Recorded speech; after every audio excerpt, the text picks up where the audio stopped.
ഇന്നത്തെ വീഡിയോ ഈ ഒരു സ്റ്റാൻഡ് കാണിക്കാൻ വേണ്ടിയാണ് കേട്ടോ. അതായത് അടുക്കളയിലേക്ക് പുതിയൊരു സ്റ്റാൻഡ് ഞാൻ വാങ്ങി. ഇതിന് മെയിൻ കാരണം എന്താണെന്നറിയാമോ? എന്റെ ഈ കൈ കണ്ടോ നിങ്ങൾ, പാചകം നടത്തുന്നതിന്റെയാണ് ഈ കാണുന്നത്. ഇത് മാത്രമല്ല, ഈ ഒരു കയ്യിലുമുണ്ട്, കണ്ടില്ലേ? ഇതിന് മെയിൻ റീസൺ ഈ ഒരു സ്റ്റാൻഡ് ഇല്ലാത്തത് കൊണ്ടാണ് എന്നാണ് ഞാൻ വിചാരിച്ചിരുന്നത്. കാരണം ഞാൻ ഇവിടെ ഇങ്ങനെ ആയിരുന്നു ഒരു ഷീറ്റ് വെച്ചിട്ട് ഈ നമ്മുടെ ഈ സാധനങ്ങളെല്ലാം എണ്ണയും കാര്യങ്ങളും എല്ലാം വെച്ചിരുന്നത്. അപ്പോ അതങ്ങോട്ട് കൈ എടുക്കുമ്പോൾ എന്റെ കൈ കൊള്ളും. അങ്ങനെ വന്നതാണ് ഈ സാധനങ്ങൾ മുഴുവനും. പിന്നെ ഈ സ്റ്റൗവിൽ വീഴുന്ന എല്ലാ അടുക്കും ആ സമയം തന്നെ തുടയ്ക്കാൻ ഇറങ്ങും. ഇതൊക്കെയാണ് മെയിൻ റീസൺ കേട്ടോ. അപ്പോൾ ഇങ്ങനൊരു സാധനം ഇല്ലാത്തത് കൊണ്ടാണ് കൂടുതലും എന്റെ കൈ പൊള്ളി എന്ന് പറഞ്ഞിട്ട് ഞാൻ വാങ്ങിയതാണ് ഈ ഒരു റാക്ക് പോലത്തെ ഈ ഒരു സ്റ്റാൻഡ് കേട്ടോ. പക്ഷേ ഇത് നല്ല ഉപകാരമാണ്.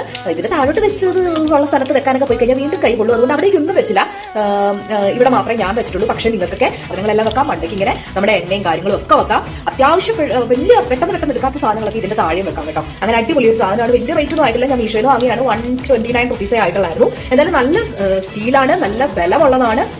എന്തായാലും ഇതൊരു പ്രൊഡക്റ്റ് റിവ്യൂ ആയിട്ട് തന്നെ എടുത്തോളൂ. സൂപ്പർ സാധനമാണ്. അപ്പൊ ഇന്നത്തെ വീഡിയോ അതാണ്. നമ്മൾ സ്റ്റാൻഡിനെ പറ്റി കാണിക്കാൻ വന്നതാണ്. ഇതുപോലെ കൈ കൊള്ളുന്ന ആരെങ്കിലും ഉണ്ടോ എന്ന് എനിക്കറിയില്ല. ഈ പൊള്ളൽ കണ്ടിട്ട് തന്നെ ഒരുപാട് പേര് പറഞ്ഞു നിന്റെ ഭാഗ്യം മുഴുവനും പോയിരിക്കുകയാണ്, ഉള്ള കൈ മുഴുവനും പൊള്ളി, ഇങ്ങനെ പൊള്ളാൻ പാടില്ല എന്നൊക്കെ. ശരിയാണോ എന്നൊന്നും എനിക്ക് അറിഞ്ഞുകൂടാ. ഞാനപ്പോൾ അവരോട് പറയും, നമ്മുടെ ഒരു സംതൃപ്തിക്ക് വേണ്ടി ഞാൻ പറയും ഇത്രയും പൊള്ളിയത് കൊണ്ട് എനിക്ക് ചിലപ്പോൾ ഭാഗ്യമായിരിക്കും. കാരണം ഇത്രയൊന്നും ആർക്കും പൊള്ളാറില്ലല്ലോ. അപ്പൊ അതുകൊണ്ട് ചിലപ്പോൾ എനിക്ക് ഭാഗ്യമായിരിക്കും ഉള്ളത്. അതുകൊണ്ട് ഞാൻ പക്ഷെ കാര്യമാക്കുന്നില്ല എന്നൊക്കെ അവരോട് പറയും കേട്ടോ. അപ്പൊ ഇനി ഭാഗ്യമാണോ നിർഭാഗ്യമാണോ എന്നൊന്നും എനിക്കറിയില്ല. എന്തായാലും കൈയൊക്കെ പൊള്ളിയിട്ടുണ്ട്, മാറ്റാൻ വേണ്ടി പുതിയ സ്റ്റാൻഡും ഒക്കെ വാങ്ങിയിട്ടുണ്ട്. പിന്നെ ഒരു കാര്യമേ, ഈ പാടൊക്കെ മാറ്റാൻ വല്ല മരുന്നുണ്ടെങ്കിൽ ആരും ഒന്ന് കമന്റ് ഇട്ടേക്ക് കേട്ടോ. അപ്പൊ ഇന്നത്തെ വീഡിയോ ഇത്രയേ ഉള്ളൂ. മറ്റൊരു വീഡിയോ നമുക്ക് കാണാം. ബൈ.